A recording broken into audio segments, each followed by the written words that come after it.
You're listening to Death's Twilight, Book 1 of the Meechan Chronicles, a podcast novel written by A.J. Levin.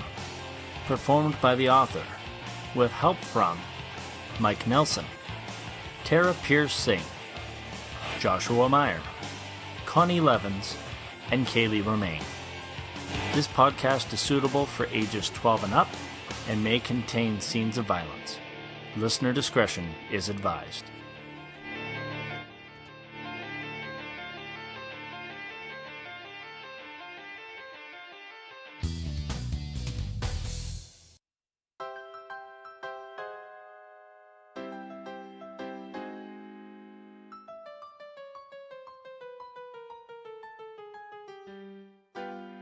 Since 1966, the governments of many nations have been searching for ways to reduce the use of fossil fuels and natural resources.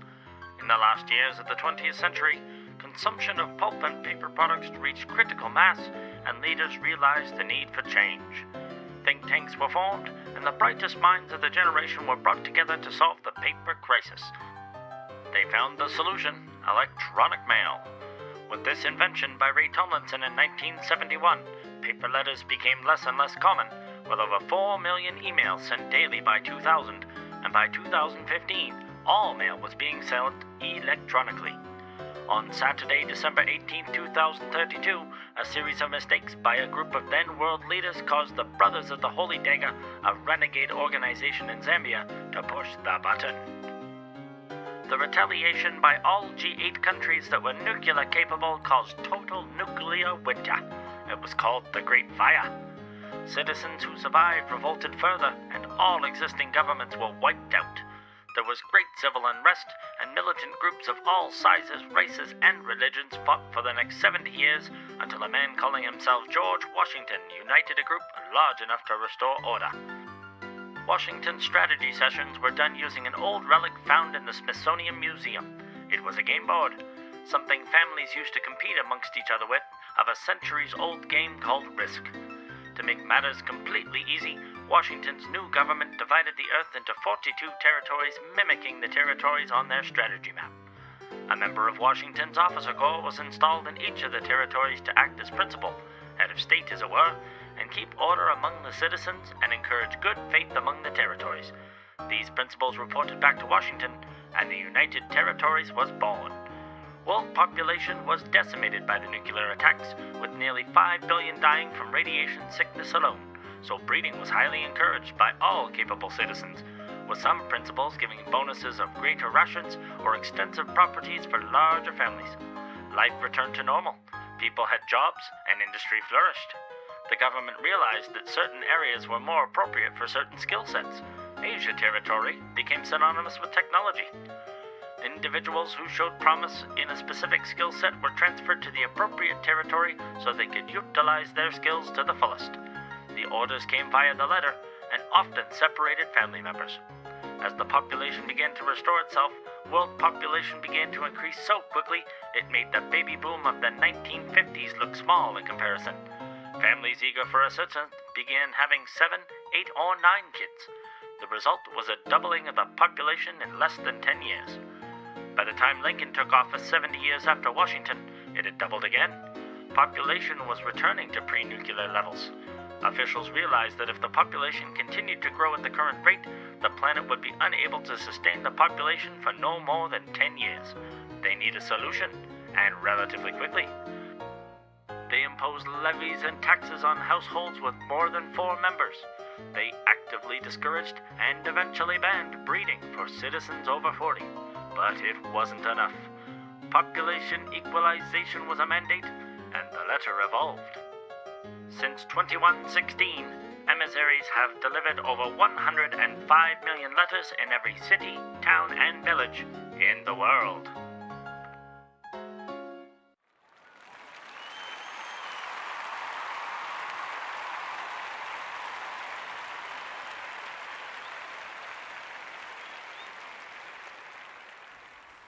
Congratulations, emissaries!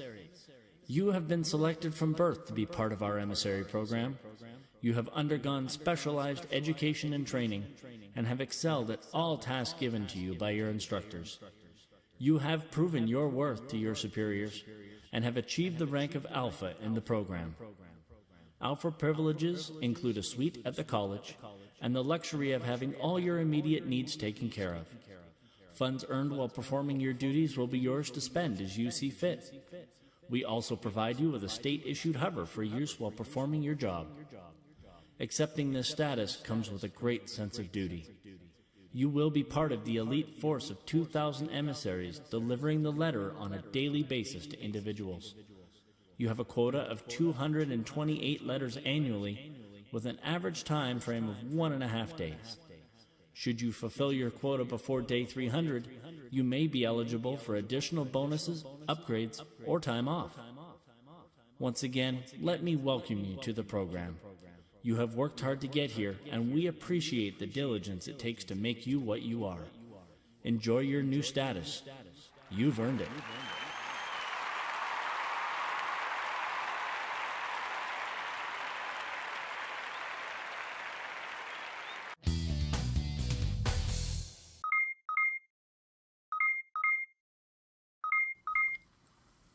The College, Eastern United Territories, December 2nd, 2308, 0600 hours. T-minus 2 days, 6 hours, 3 minutes, 12 seconds. The alarm went off at exactly 6 a.m., just like every other day. Slade Meechan rose from his single bed and crossed the tile floor to the utilitarian washroom. The motion sensor activated the lights as he entered the stainless steel and glass room, and the wash basin was already filling with 38-degree water, preset when he had accepted this room, dwelling 020217. The college was a sprawling, spiral-like complex, with each dwelling representing a geographical address within the complex. There were 12 radii, one for each month, with each radius having 3 floors and 31 rooms on each floor. To say the college was daunting was an understatement. There are 6 colleges in the world, one in each zone except Australia. All emissaries were assigned rooms according to their birth date. For Slade, that meant Radius 2, Floor 2, Room 17. The main floor of each radii held all the administrative offices that kept the college running, and the upper floors held a gym, a common room that almost no one used, and the cafeteria. At all times, there were 2,160 Alpha emissaries on active duty. There was the same number of Beta emissaries, ready to take over as Alpha at a moment's notice. Each dwelling was identical, a short hallway leading from the access door into a sparse living area furnished with an armchair, lamp, end table, coffee table, and viewing screen. From the living area to the left was the kitchen, which has the standard LG Industry Mark III synthesis unit, a garbage disposal, compost and recycling bins, and a dish cleaner. To the right was the bedroom, with its single bed, small window, and table with lamp. As Slade looked into the mirror, he could see the beginnings of wrinkles. His job was tough. Slade was 40 years old, but he looked 50, still young by today's standards, where the average person lived well into their 120s, the scores they were called, but still old by visible standards. Non-emissary individuals didn't begin to show wrinkles until their 80s, and only then if they were exposed to the harsh exterior of the post-nuclear world. Like he normally did, Slade used his subdermal tattoo to alter his face, hiding the more noticeable wrinkles and lines. Slade shaved quickly and activated the shower, which was preset to 45 degrees. As he was rinsing his hair, he heard the distinctive sound of the LND, Letter Notification Device. That meant he had work. Apparently, iCorps had someone on its list. Slade quickly finished up, toweled off, and headed to the terminal located just outside the kitchen. Slade pressed the flashing red light. Identification, please. Meechan, Slade. Dwelling 020217. Emissary 0247893, Alpha. Voice pattern recognized. Proceed with biometric confirmation. He lowered his head to the terminal for the retinal scan at the same time inserting his right hand into the terminal for simultaneous fingerprint identification. If any of the 3 scans failed, countermeasures would instantly terminate the imposter trying to access the system. Biometric scan confirmed. Proceed with download. Emissary 0247893. The red light turned blue, and Slade pushed the button, initiating the download. The viewing screen in his living area came to life, and the image and details of his target flared on screen. 2 pictures of the man were on the left, a profile and front view. Information began to appear beside the pictures. There was a small square at the upper right-hand corner of the screen. The form of a figure was completely silhouetted, and only the dark gray outline was visible. The voice began. Target is Randy Emery Herman, age 62. Herman was convicted 18 years ago of first-degree murder of government officials and the attempted assassination of principal leads of the Alberta Territory. He was last seen entering Ukraine territory yesterday at 1730 hours. Subject could be armed and should be considered extremely dangerous. Why am I going for him? Surely there's someone in Europe territory who can deliver. Herman originates in your territory 0247893, and as such he is your target. He knew that already. It was part of basic training, but he had to ask. Anything else I should know? Target date December 4th, 2308, 12:03 and 12 seconds p.m. local time. Your flight leaves in 13 hours, 12 minutes, Emissary 0247893 Alpha. Do not be late. The screen went black again. As it did, a small opening in the wall below the screen produced his black 6-inch tablet. On it was an identical copy of the information he saw on the screen. It was supposed to be a reference, but it also served as verification of the correct individual through fingerprint and retinal identification. Though he had 13 hours till his flight, it was time to move. Slade packed light, a couple of changes of clothes, a hollow film for the flight to Ukraine territory, and his standard-issue boomstick. A boomstick is a handy weapon. It issues a shock to the person it's aimed at, incapacitating them and rendering them immobile. It's usually the only weapon an emissary ever needs. Lick the wrist and release, like so. The instructor flicked her wrist, and a bolt of energy shot across the room to find the dummy attached to the metal grounding platform. The base of the platform crackled with energy, and the students all kept their distance. Slade was 17, and this was beta school. It was his second day of training. The first day was easy. It involved lots and lots of running, which he was good at. This was completely different. There were 28 betas in this class, one for each day of the month of February, their birth month. Herbert Hoover had done away with the leap year system in the second year of his term as a way of making the emissary program easy to track and fill with candidates. Their instructor was a short blonde woman with a no-nonsense demeanor. She had attained alpha status over a decade ago, but had had an accident that left her legs damaged. While she waited for her transplants to be grown, she had been assigned this class of third-year recruits. As she walked down the line of recruits, she came upon a young man who was clearly having troubles. No, no, no! If you do it like that, you'll get yourself not your target. She firmly took the young man's wrist and locked her hand around it, and then mimicked the flicking action for all to see. Slade copied the motion, determined to get it right. When his turn came, 6 students later, Slade mustered up all the bravado he could, grabbed the boomstick, and flicked his wrist. A sizzling bolt of blue energy shot forth from the boomstick and reduced the dummy to pieces of stuffing and cloth no bigger than packing peanuts. The room fell silent. Slade could hear the individual breaths of the student as they looked on, some in amazement and some in fear. Beta 0247893. Step forward. Slade wasted no time and separated himself from the line of recruits. The instructor made her way slowly down the line, drawing out the silence to its maximum point. 0247893. How did you do that? I just followed your instructions, ma'am. That's all. Do it again. A new dummy replaced the one he had destroyed, and she stepped out of the way. Slade raised the boomstick, flicked his wrist, and watched as another bolt flew from the stick straight at the target. The second dummy fared no better than the first, and there were small fragments littered around the base. The other students erupted in cheers, and then immediately quieted when the instructor shot them a glare that was hotter than the energy from the boomstick. Impressive, 0247893. Impressive. The rest of you, if he can do it, you can. Now. They jumped to the task, leaving Slade with a sense of wonder and fear all rolled into one. This was the beginning of his time as a beta, and it was not the first time Slade would impress an instructor. After class had finished, the betas changed and were released for lunch. As Slade exited the change room, a pixie-like girl with dark hair pulled back into a ponytail fell into step beside him. That was some demonstration. Slade, is it?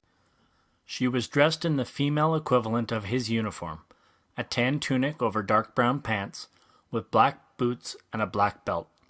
A holographic name tag in the tunic identified her as Sarah Elwood, with her number, Beta 0248912, underneath. I just did what she told us to do. Just? You destroyed 2 practice dummies. Most of us couldn't even get them to move. It wasn't anything special. You're going to be the best one day, Slade. I can see you being an alpha. An alpha? Please, Sarah, don't make me out to be anything I'm not. It's our second day. I'm not some amazing officer destined to bring down the bad guy. I'm just like you and all the other betas in our class, learning new skills and doing the best I can. She smiled at this, grabbing his hand as they headed towards the cafeteria. I know you'll be an alpha. Let's go eat. Packed and ready to go, Slade took the tube down to the parking garage. As the tube descended the 2 floors, he was able to see through the tube's windows that the offices on the first floor were empty. He checked his chronometer. Noon. His stomach grumbled as a reminder that in all the excitement of this morning, he had forgotten to eat. Slade pressed his index finger to the pad on the driver's door. His fingerprint unlocked the hover, allowing access to the cabin inside. Each Alpha's hover was coded to them and them alone. Opening the trunk, he stowed his duffel and started the hover. Slade turned on the music player and selected his favorite artist, the Beatles. Music in his day was this heavy, bass, syncopated thing with high-pitched squeals punctuating throughout. They called it dubstep, but he just didn't get it. He needed lyrics. The fact that all of the Beatles had been dead for almost 250 years didn't matter. They were his band. Slade attached the restraint harness and transferred his trip notes to the windshield. He would study on the way to lunch. 2 birds, 1 stone, his dad always used to say. Sarah, initiate auto-drive sequence. Authorization 0247893 Alpha. Everyone named their hovers. Slade had named his Sarah after the girl he knew from beta class. Voice recognition accepted. Good afternoon, Slade. Where shall I take you today? I need lunch, Sarah. Where would you suggest? Analysis of your composition indicates that you are deficient in calcium and iron. Might I suggest a cheeseburger or a large chocolate shake from Melrose? Slade smiled. Sarah knew him so well. Sounds great, Sarah. Please drive. As they traveled to his favorite local burger joint, he studied the documentation known about Randy Emery Herman. Herman had murdered government officials. His rap sheet scrolled slowly on the window in front of him. 2 counts of break and enter, 3 counts of fraud, and 4 convictions for first-degree murder. He had been sent to the penal territory 40 years ago, but had escaped 3 weeks ago. He already knew Herman was spotted in Ukraine territory, so Slade knew where he was, generally at least, but he didn't know how he got there. Washington and his officers established the Australian continent as a penal territory shortly after settling everything down. Anyone convicted of a crime worse than theft was sent there for rehabilitation. Usually, they didn't come back, and they most certainly didn't escape. Once you were loaded on the transport for the penal territory, you were forgotten. That's just how it was. Sarah found him a spot a few meters from Melrose, and she parked. Slade closed all open information windows and put Sarah in standby. Exiting the vehicle, he was surprised at the amount of foot traffic on 17th Avenue. Despite the fact that it was lunchtime, There was almost never this much foot traffic on any sidewalk. A blinking light caught his attention, and he looked up at the street lamp, noticing a green wreath hanging near the top, with a bright red ribbon tied neatly into a bow adorning the wreath. Lights were strung from lamppost to lamppost, red and green, alternating. It took him a minute to realize that these people were out Christmas shopping. Shaking his head, he stepped to the door, opened it, and was greeted by Haley, one of the joint's waitresses. Slade, how are you? It's been a while since you've been in. Sticking around or to go today, hun? Slade smiled. The familiarity felt nice. In a solitary existence like his, it was great to be acknowledged. I'll stay, thanks. Haley escorted him to a booth on the far side of the joint. As they passed by the vintage jukebox, Slade heard the unmistakable sounds of his favorite band playing. It was an upbeat number that always set his toes to tapping. Great track. How did you... Sarah let us know you were coming. Of course she did. Slade was amazed. When had his hover learned to do that? Slade took a seat facing the street, watching the crowd as they streamed past the windows out front. Haley came back a minute later with a chocolate shake in a glass that was at least half a meter tall. Whipped cream and a cherry graced the top of the shake, and Haley had shaken some chocolate sprinkles on for effect. It was exactly the way he liked it. Sarah again? Your burger will be out in a few minutes. Relax, hun. He leaned back in the booth, glancing around the joint. Patrons happily munched on their burgers and chips. Melrose didn't synthesize anything, preferring instead to make their fare the homemade way, from before the Great Fire, and he didn't mind that one bit. No matter the make of synthesizer, no machine could make a burger like Melrose. Slade sipped at his shake, enjoying the rich chocolate flavor and the feel of the cool ice cream on his tongue. It was the simple pleasures, really, that he enjoyed the most. A few minutes later, his burger arrived, and Slade set to work at making it disappear. As he was finishing the last bite, a man in his 20s approached his booth cautiously. Excuse me, Emissary. My name is Mac York. I'm a third-year beta, and I was wondering if I could ask you a couple questions. Slade looked at his chronometer. It was 1:30 in the afternoon. His flight didn't leave for another 6 hours, and he was already packed. Be seated, Beta York. I have a letter to deliver, but I can spare some time for your questions. Slade motioned to Haley, who brought over 2 chocolate shakes. She set one in front of each man. Thank you. Alphas and betas never associated except in the training rooms or theory classrooms. Alpha stayed in the college, and betas usually stayed with their parents until they attained alpha status. The fact that Mac had mustered up enough courage to approach him was an indication that his questions had some serious weight to them. So what's on your mind, Beta York? York never got a chance to ask his first question. As he opened his mouth to speak, Slade's chronometer chirped, and he glanced down at the display. There was a message from Control. Flight early. Be at terminal in 25 minutes. I must apologize. It seems my flight has been bumped up. Please look for me in 3 days' time here at Melrose. Slade stood, offering his hand, which York shook. He looked crestfallen. It would have to wait until Slade returned. Of course, Emissary. York sat again and took another sip from his shake. Slade settled the tab with Haley and headed off to Sarah. He allowed Sarah to auto-drive. It gave him time to change his emissary uniform.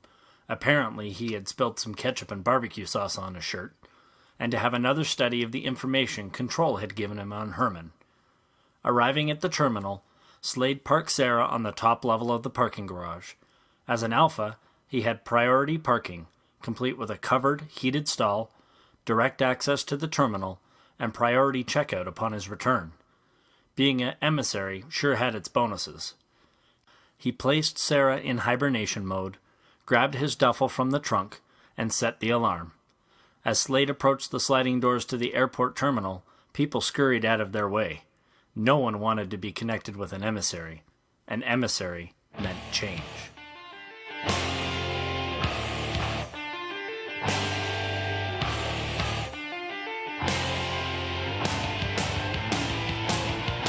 Thank you for listening to Death's Twilight, Episode 1. We hope you enjoy what you've heard. For more information or to become a sponsor, please visit www.meechanchronicles.com/install. Thanks for listening. See you again soon.